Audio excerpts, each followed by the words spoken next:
I'm going to be starting off with a concealer on my lids so I can prep the area for the eyeshadow to apply.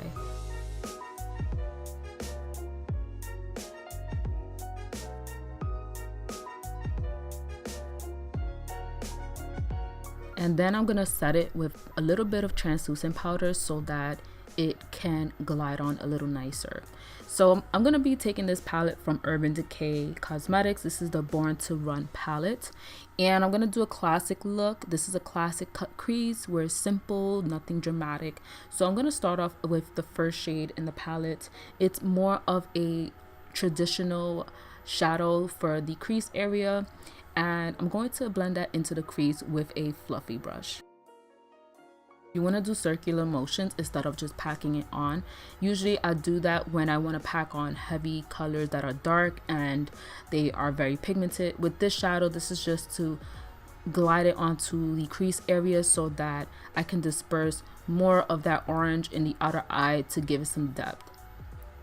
And this is a different orange shade in the palette. This is more pigmented and more deeper than the transition shade that we used earlier.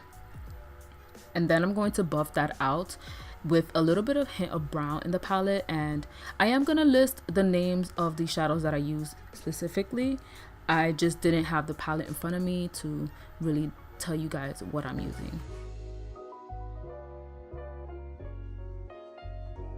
And with this look, I am going to wing it out so that it can look like an actual wing, and then I'm going to do a bold wing liner with this, as you see on the other eye. So now I'm going to take a deeper brown and apply that right into the socket of the crease and then dragging it outwards so that it's going from light to dark in the crease area but still showing a little bit of that orange.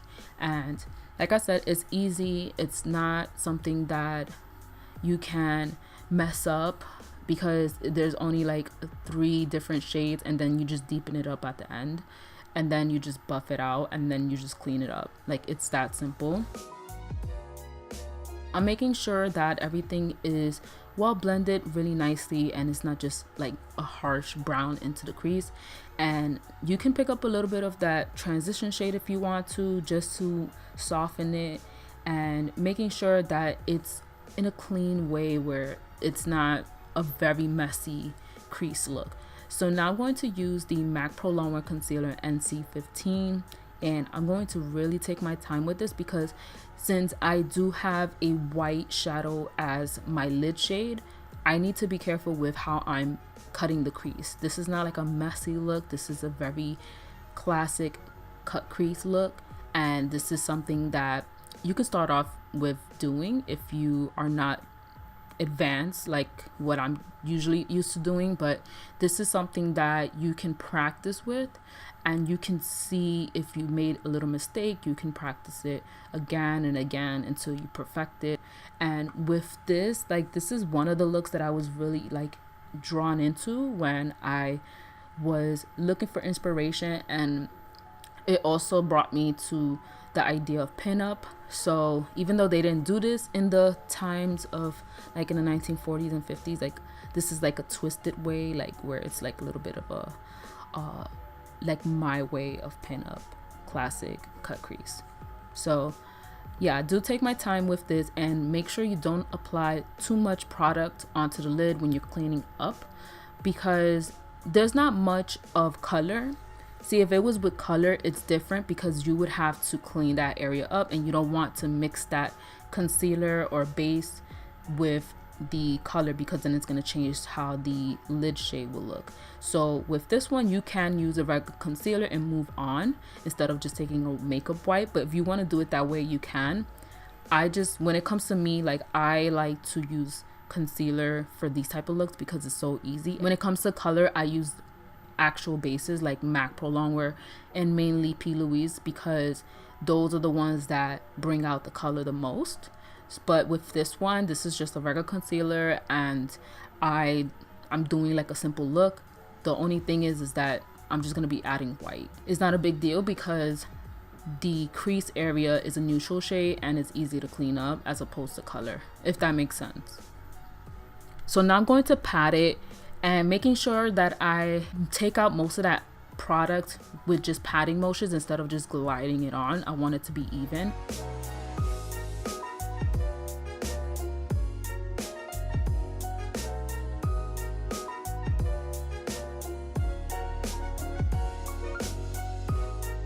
And I'm gonna be taking this Plouise palette. This is the first one, and I really like this palette. It's just that a lot of them look very similar to each other, except for the white. But what I'm saying is, like, just doing a makeup look, there's not much you can do with this palette in my opinion. But with this white shade, this was like really the only white shade I could think of in my mind right now that will go well with this look. There's another one that I just thought about, the Viseart Colorful palette one.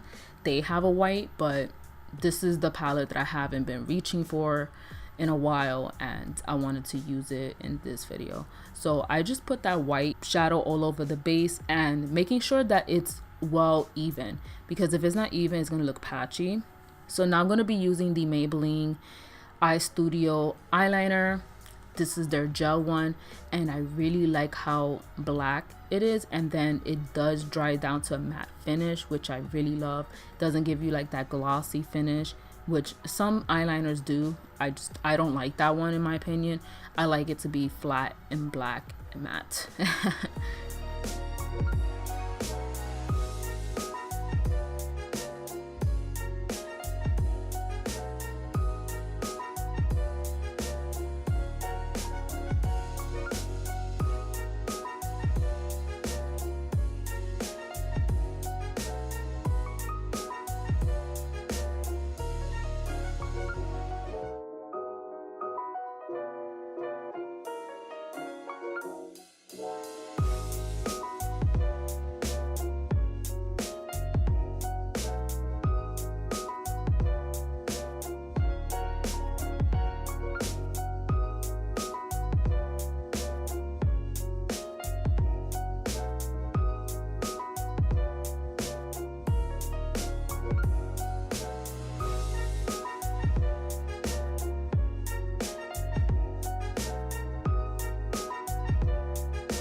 Now I'm gonna move on to the skin. I'm gonna be using this iconic London Illuminator in Shine, and I'm applying that on the higher points of my face and around the forehead where it does naturally shine.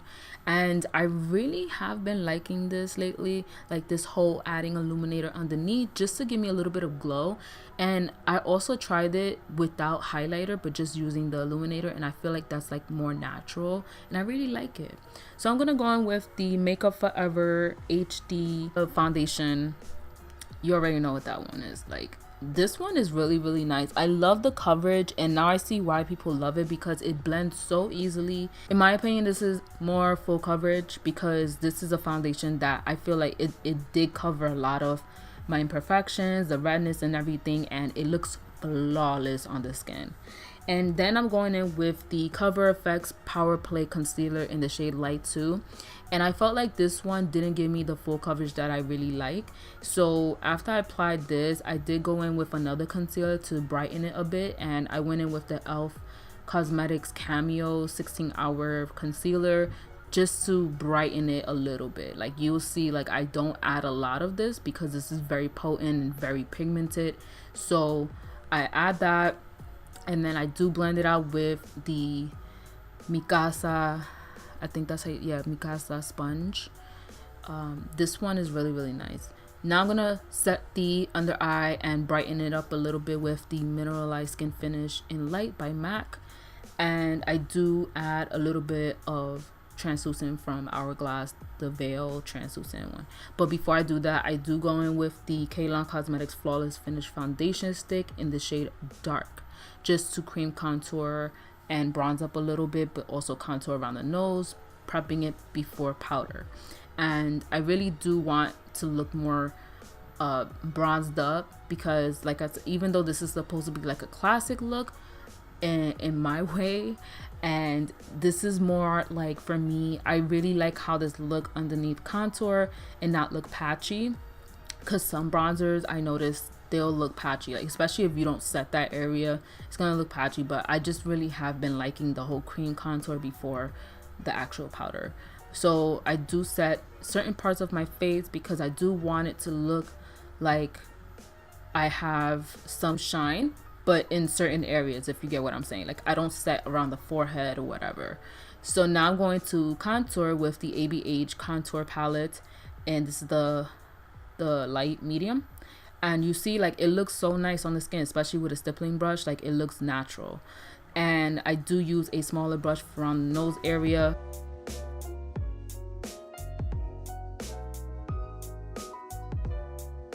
And now I'm taking the Holly Boone Cosmetics, or HNB Cosmetics Dare to Be Different blush, and also Snatched. And this is very pigmented. Like her blushes are super pigmented. I'm talking about you have to really be light-handed with this. Even though I tapped in a pan one time, it's super pigmented. I'm going in with an oldie but goodie highlighter from ColourPop. This is their Super Shock Cheek in Flexitarian, and I really miss how this looks on the skin. I miss going back to using this, and this really does show up in photos.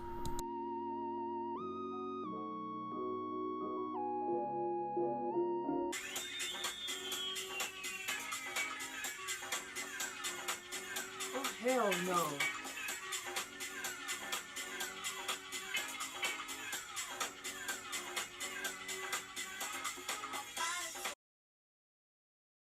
Okay, now that we're done with that fly, I'm gonna set my face with the Makeup Revolution fixing spray. This smells amazing. I love it, and I am fanning my face so that I can set nicely and dry a little bit.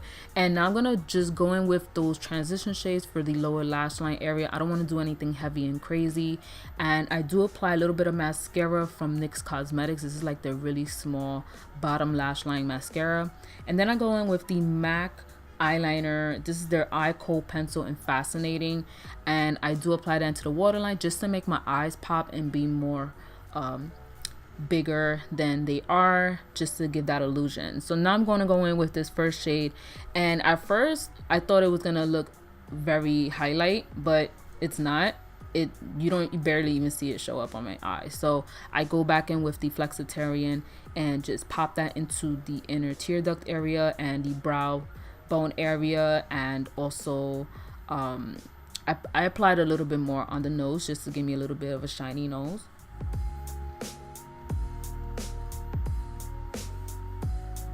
Okay, my favorite part is the lips because it was so crazy. So I went in with the City Color Cosmetics City Chick lip liner in Scarlet, and then I went in with the lipstick by Kalon Cosmetics. This is in the shade Matte Deep Red, and I did do like ombre a little bit, like going with a darker lip liner and then applying a red lip just to kind of, you know, look more dimension and not just flat, like a flat red like some people do it. Like, it's not a bad thing. I just wanted it this way.